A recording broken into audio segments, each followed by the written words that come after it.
Hello, everybody, and welcome to another episode of All About Aspen, the show that gives you a hyper-local look into one of the most exclusive places on the planet through the eyes of everyday man, me, your host, landed like a plane, as I take you through my personal business, social life, and the various events happening here in Aspen, Colorado. Today is Monday, February 17th at 12:26 p.m.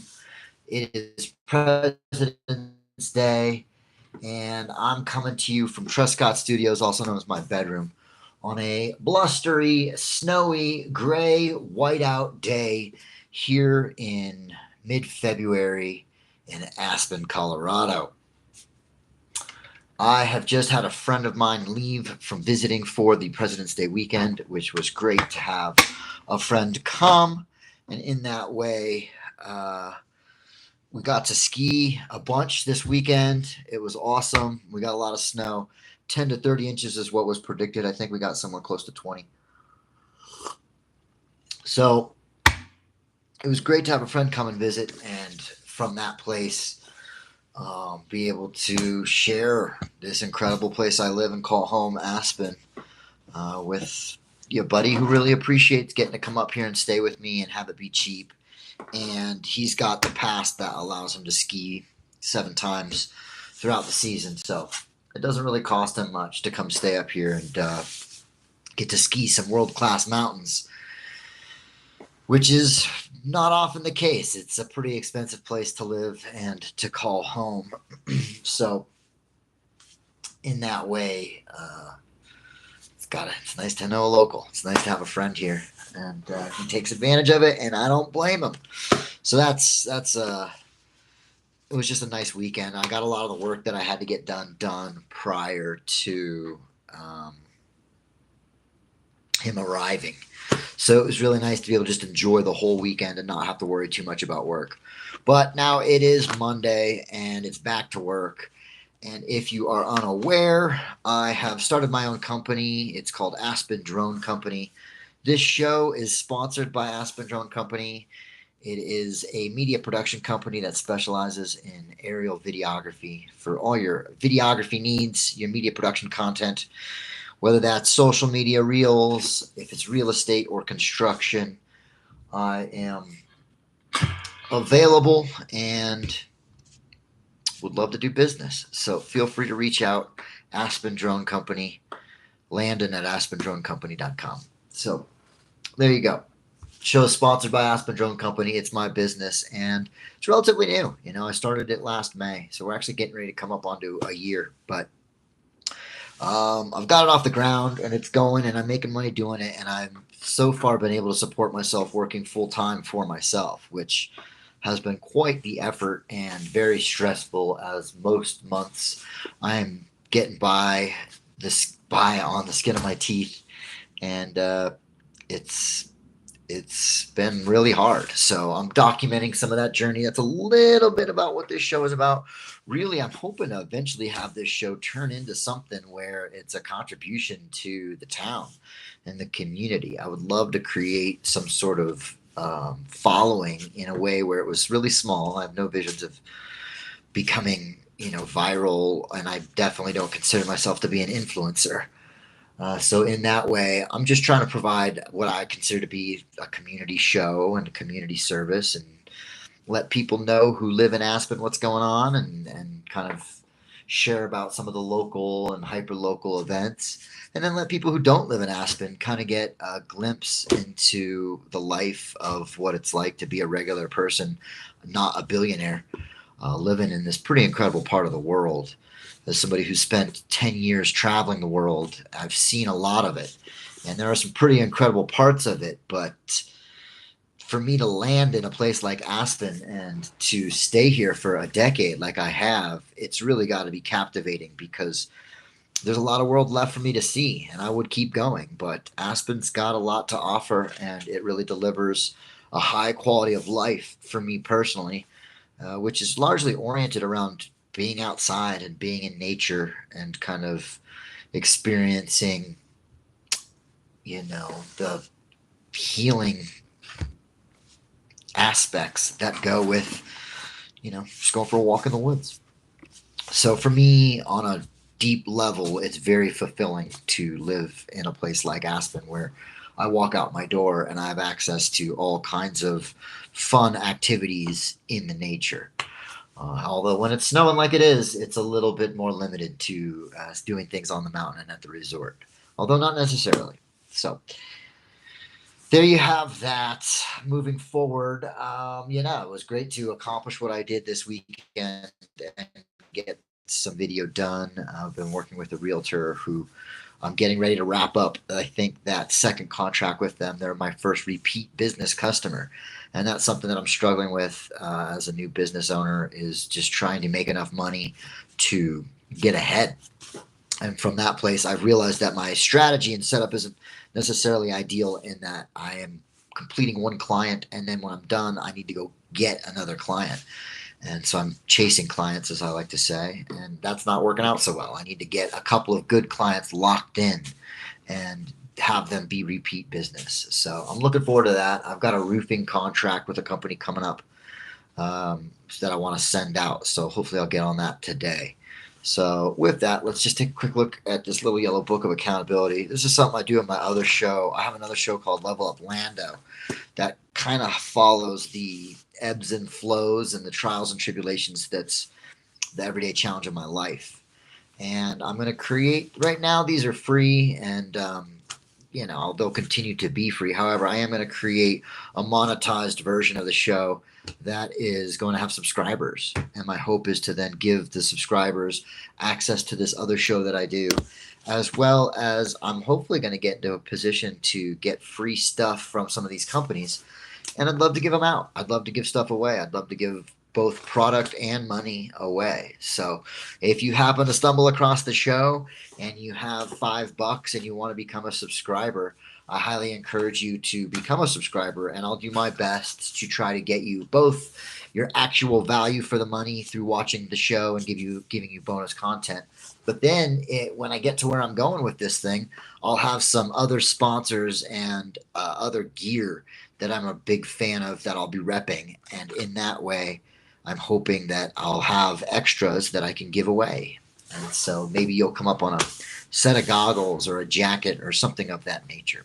So still building out the show. Would love to hear from you guys. If you can throw something into the chat about what you would like to see from a show that's hyper local and kind of about mainly Aspen, Colorado.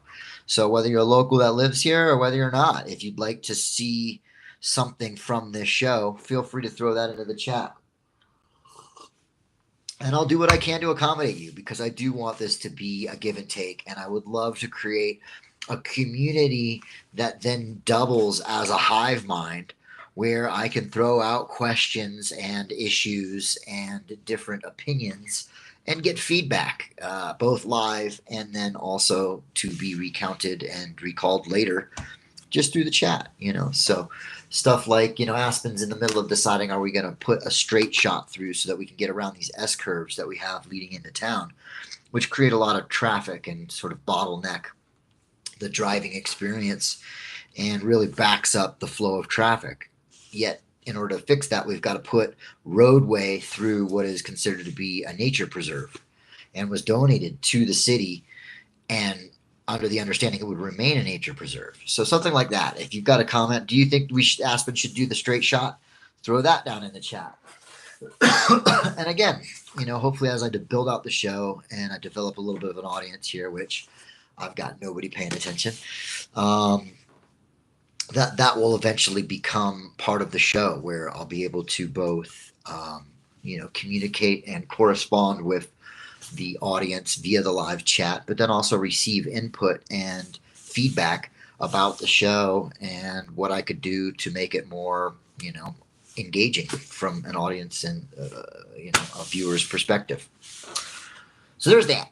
Let's see what else. Oh, so from that place, let's just take a look at what I've got to do, what I'm up to in my day to day. So I got this checked. So these are kind of a combined version of the show. I don't really have a structure for All About Aspen yet. I'm kind of finding it, but I don't want to let that be something that prevents me from putting these out to the public and to be scrutinized, by myself and the public. So in that way, while Level Up Lando is a show that I do sort of privately and is more of like a video diary, and All About Aspen is supposed to be some sort of public service show, which again, I haven't really figured out the format for the show yet.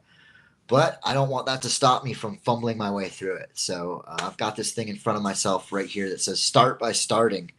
And I've got another one that says avoidance causes suffering. So those things are looking right at me. Start by starting, and avoidance causes suffering.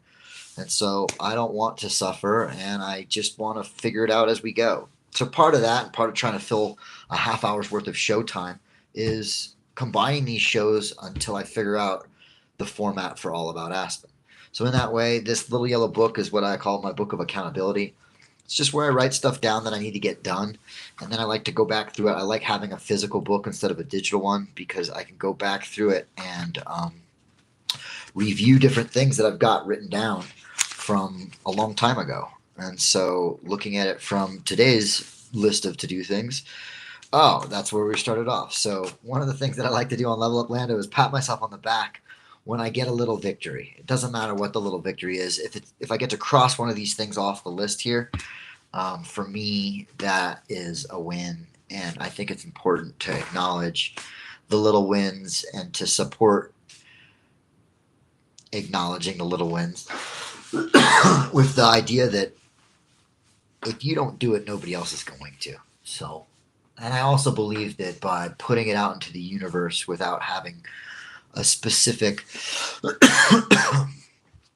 idea or vision for the outcome is very powerful in creating your reality. So it's a little bit of a side tangent. But one of the things that I've got on here is I got to deposit this check.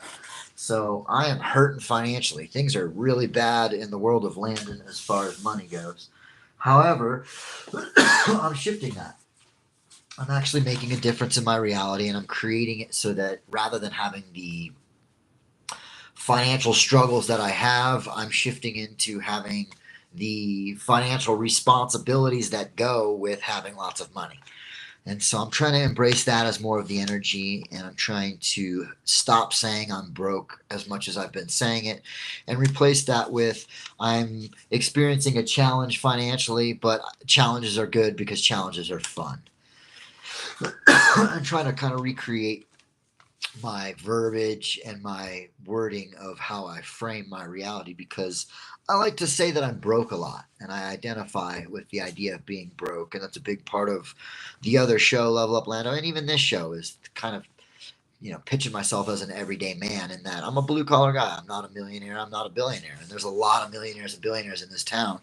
And I think that when people don't live here and they have an outside perspective of what Aspen is, they assume that most people that are here are millionaires and billionaires. And while there's a lot of them here, and I would say that a lot of the people here are on the wealthier side of the spectrum, there's a lot of people who aren't. And that's most of the working class, the people who are helping to support the town and provide these people with the amazing experience that comes with spending all kinds of money here in Aspen. And so in that way, it's nice for me to be contributing as, my own business now, and being, an owner instead of an earner. I heard that expression earlier today. And so, but there are a lot of earners in the town, and in that way, this show's partly for them. So coming from that place of struggling financially and being concerned about how to pay for rent and not having enough money to buy food is somehow something I identify with. And I have struggled that struggle and told that story for long enough in my life that I am now ready to ascend beyond that being what my story is. And so in that way, I have a lot of evidence to support that story and that to support that reality. And it's hard for me to break away from saying things like I'm broke when I don't have very much money in my bank account, and that seems to be the reality of my situation. I do like to kind of call things the way that they are and call it like I see it. And if, there's not much money in your bank account, that, a good way to say that is you're broke. However, it's not empowering to say it. It's a limiting belief. And from that place, rather than saying I'm broke, I'm trying to switch into I might be struggling financially right now, but I enjoy the challenge because challenges are fun. And then that way, that's true. Challenges are fun. And I'm enjoying the challenge of being the owner of my own company and working for myself and not being an earner for somebody else and making them rich. So coming back to that, I've got very little money in my bank account. I got about $100, and I now just got a invoice paid from a friend of mine who hired me to do my first video with him, and so that's cool. And so in that way, I got a little bit of money that's going to help float me until I get paid on this next project with this realtor who I'm wrapping up. And so in that way, I am finding that I'm very present in the moment because of my financial situation and because of my work situation, which I gotta say feels good. It feels good to be present and in the now and not concerned too much about the future. However, this is a little win. This is a little win, and I'm going to acknowledge it. So a little pat on the back for Landon. Yeah, good job. I got myself a little bit of money and a little bit of breathing room, and hopefully it doesn't go to automatic payments that are bills that I owe that are coming up that I've got to figure out how to pause or stop because I really can't afford to have them come out of my account, but I also got to pay them. So that's the current state of affairs, and the first thing on the list in the book of accountability is to deposit this check, which I did get. So I'm pretty excited about that. I got to edit some videos. I've got to look into starting to rebuild my credit because my credit is completely fucked. I got to send out a contract. Oh, I met a new client the other day. Man, I tell you what, I network in the gondola here, and it is one of the best networking devices I have discovered. I've got these people captive for 15 minutes. Most of the time, we're just shooting the shit, having casual conversation, which inevitably turns into what do you do for work. And a lot of times, these people are well-to-do, developers and contractors, realtors, different, businesses that could use my services as a drone pilot. And so in that way, I'm finding and meeting these people who are needing my services and networking with them in the gondola, which is just awesome. So I did that. On Sunday, yesterday, and I was able to meet a contractor and a realtor. He's both. And so I'm looking forward to networking with him and reaching out to him more and finding out about his needs and if we can do business together. I got to create a budget. I'm terrible at managing my money, and I'm getting better at it. I'm trying to develop my financial IQ, and from that place, I've got all my accounting squared away with my business, which is huge. That's been a big hurdle to try to get caught up with all the back accounting, but I've done it, and in that way, I now have the ability to run reports and figure out to the penny where all my money is going, which is great because I'm getting ready to do my taxes. So I've got to get all that done. And now I'm in the position to be able to do that because I actually have the accounting software done. It's all caught up and current, which I spent last week doing. So I'm pretty proud of myself for that. It's a little level up. Yay. And that then is leading towards me getting my taxes filed and done and having an actual, government filing of the amount of money that I both earned and spent. So that'll be good for my housing because my housing requires that as proof that I'm working full time. So also a good thing to be able to provide that proof and get it approved of so that I don't have to worry about my unit. So that's creating a budget, and then I'm going to start trying to repair my credit as well. And then we got March's rent coming up. It's only February 15th, but 2 weeks is coming up fast. And then I wanted to do the podcast. So that's the last thing on there. So we get to cross that off. Yay! That's a level up. If it'll cross off. Yay. See, we're doing it. So another reason I like to sit down and do these podcasts is because they help hold me accountable. There's something about consistency and routine that as I'm kind of blundering my way through making this business go forward, I'm discovering is very beneficial and useful. So That's another thing that's just sort of coming through being my own boss and doing, my own networking in business is finding some sort of rhythm and consistency to my day as well as my business. So now I think it's a good time to transition over into the Daily Stoic, which is something I like to read from. It's something that helps me reframe my perspective on my life and the world, and something that I do when I do the other podcast. So this is the Daily Stoic, 366 Meditations on Wisdom, Perseverance, and the Art of Living by Ryan Holiday and Stephen Hanselman. Thanks, gentlemen, for putting this together. I find it beneficial, and I'm going to read to it for my audience in the hope that they find it beneficial as well. So today's the 17th, and like I said, I'm going through a lot of finance. I like to give a little insight into my mind just so that you can see sometimes this book will literally flip my frame of mind live. So right now I'm feeling accomplished. I'm feeling determined. I'm excited most of all.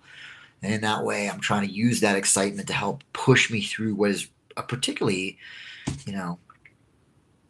hard and adversity-filled chapter that I'm really kind of leaning heavy into habit and routine, like good habit and routine, to kind of just power through and keep my head down and not worry too much about the fact that it's turbulent. It's really turbulent, and in that way, I've kind of got I've got a calmness about my situation, even though it looks pretty dire on paper. I have this knowing and this trust that I'm going the right way. And from that place, I'm just leaning into it and trusting that I'll come through the storm a better person for it, and that I'll have developed the skills I need to be able to deliver on a high level. So here we go. February 17th, the enemy of happiness. It is quite impossible to unite happiness with a yearning for what we don't have. Happiness has all that it wants, and resembling the well-fed, there shouldn't be hunger or thirst. Epictetus Discourses 3.24.17.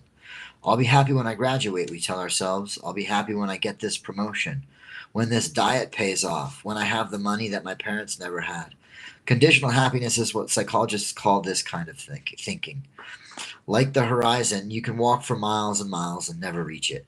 You won't even get any closer. Eagerly anticipating some future event, passionately imagining something you desire, looking forward to some happy scenario, as pleasurable as these activities might seem, they ruin your chance at happiness here and now.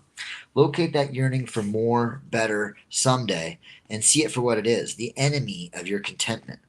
Choose it or your happiness. As Epictetus says, the two are not comparable. Well, got a couple of things going through my mind on that one. First is that I have the good fortune of living all over the world. And in that way, there was a period of time where everything I owned, I could fit on my back. And from that kind of physical place of being limited to having everything that you own in the backpack, you learn to really be happy with the things that you have. So I've lived a very stripped down version of life as far as I have nothing that's super luxurious. And the things that I would consider to be luxurious, a lot of people consider to be necessary.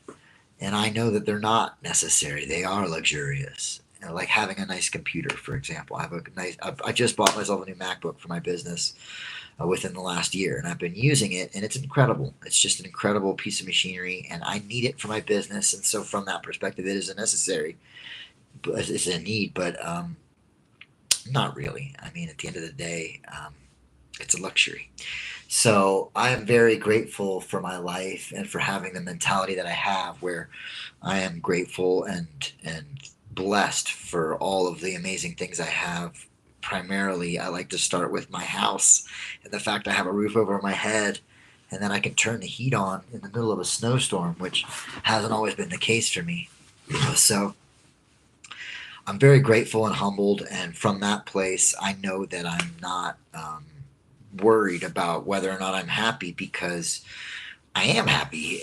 Even when I'm not happy, I really enjoy the human experience, and the fact that it's filled with suffering, and the fact that it's filled with suffering, and to be a human and to be alive means to suffer. That's all okay with me. It's all part of. I would rather have there be suffering so that I can grow through it from it than have it be eliminated from my life. So I like to acknowledge that, and I like to embrace it. And I'm really good at that. I've got a lot of time spent suffering. And so I've got a lot of practice at learning how to embrace it and switch my mental frame from being a victim, which I definitely play the role of the victim, but I moved through it pretty quickly.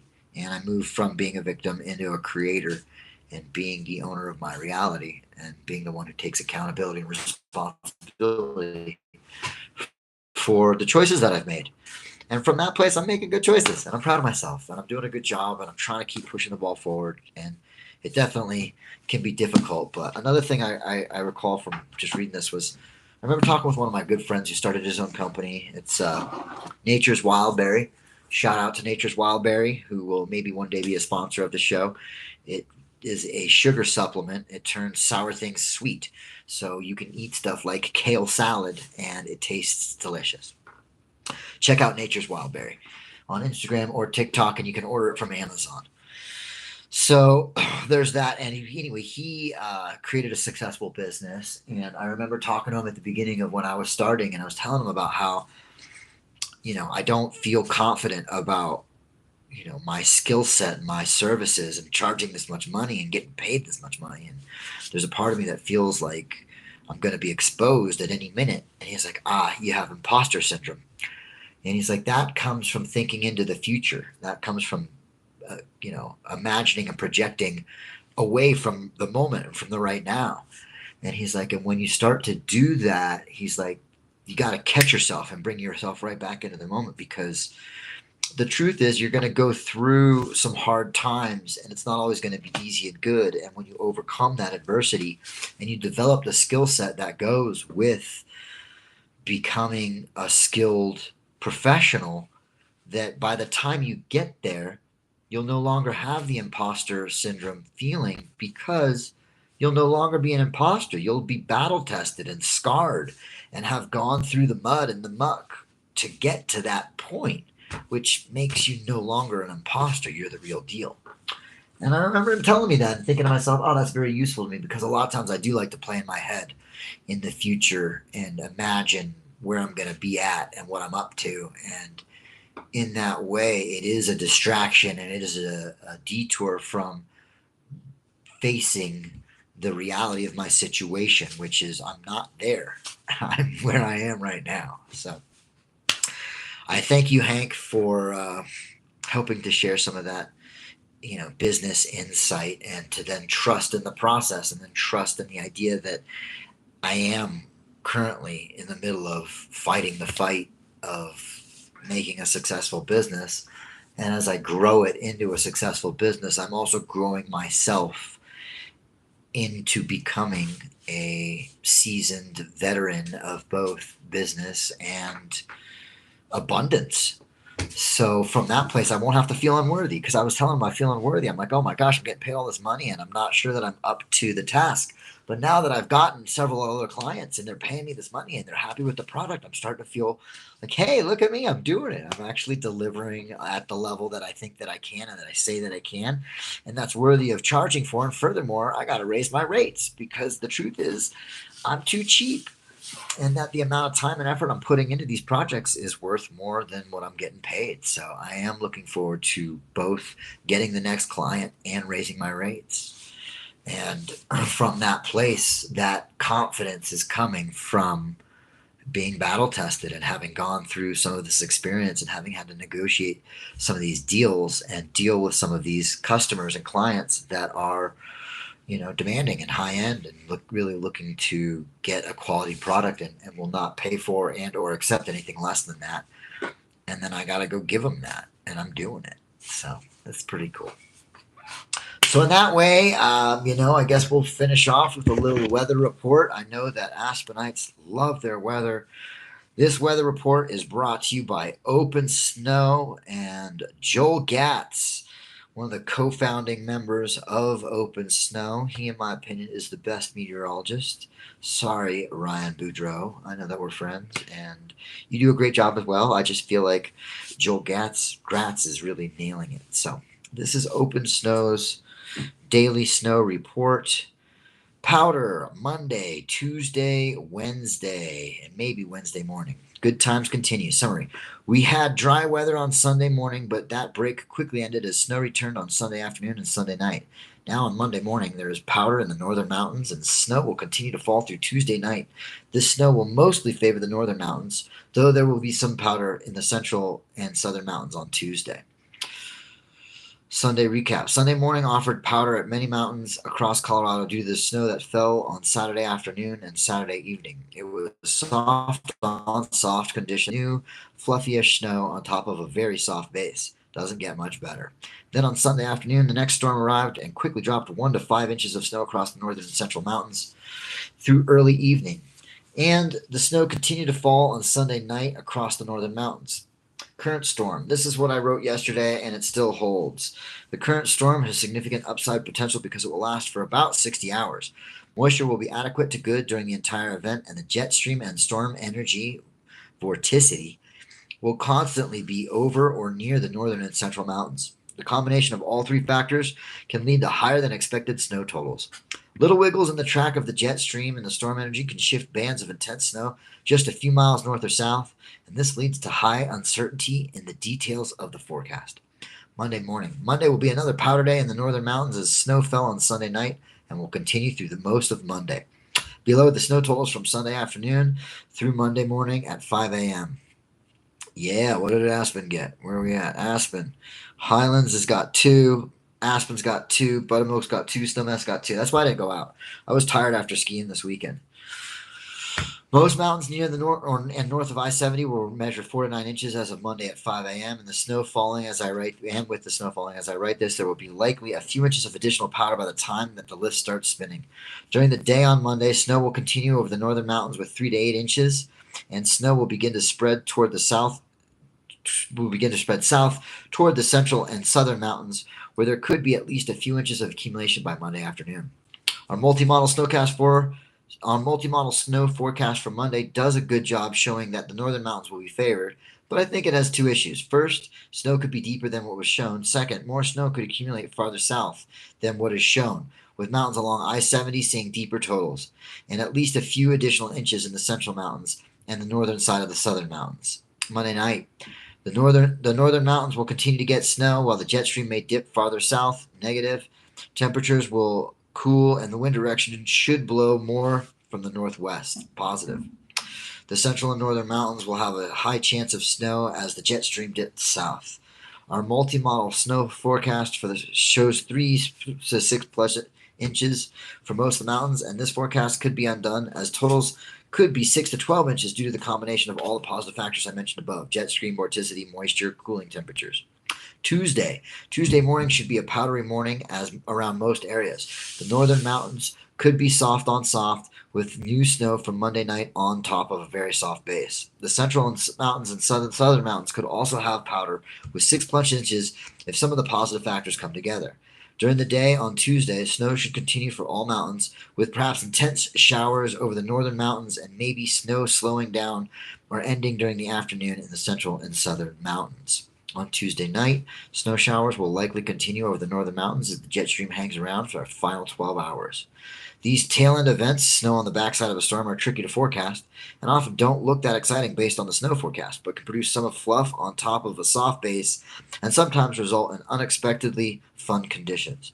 So watch for some extra fluff on Tuesday night over the northern mountains and with a chance for fun powder on Wednesday morning. Extended forecast. The next storm should bring snow sometime between Wednesday night and Saturday morning. I still have low confidence in the forecast, and my best estimate is that the northern and central mountains will see some snow on Thursday, with a chance for lower end powder on Friday morning. And the southern mountains will have a better chance for snow on Friday. From Saturday, February 22nd through Wednesday, February 26th, we will likely experience warmer and dry weather as storms stay just to the north of Colorado. Around Thursday, February 27th and Friday, February 28th, there will be a chance for snow, but I'm not sold on that just yet. Stay tuned. Then most models show a higher chance for snow during the first few days of March. So March 1st to 4th might be the next potential storm cycle. My next update will be on Tuesday morning. Thanks for reading, Joel Gratz. So there you go. That's what a great weather report. He does such a good job. Open Snow, people.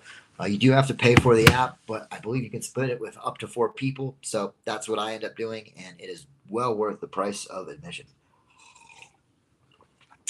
That, I think, is going to conclude the show for the day. According to that weather report, we weren't supposed to be getting this much snow, but we are. We're getting quite a bit of snow. It is coming down out there. I think a couple of inches have piled up since I woke up this morning. We're coming up on 1 p.m.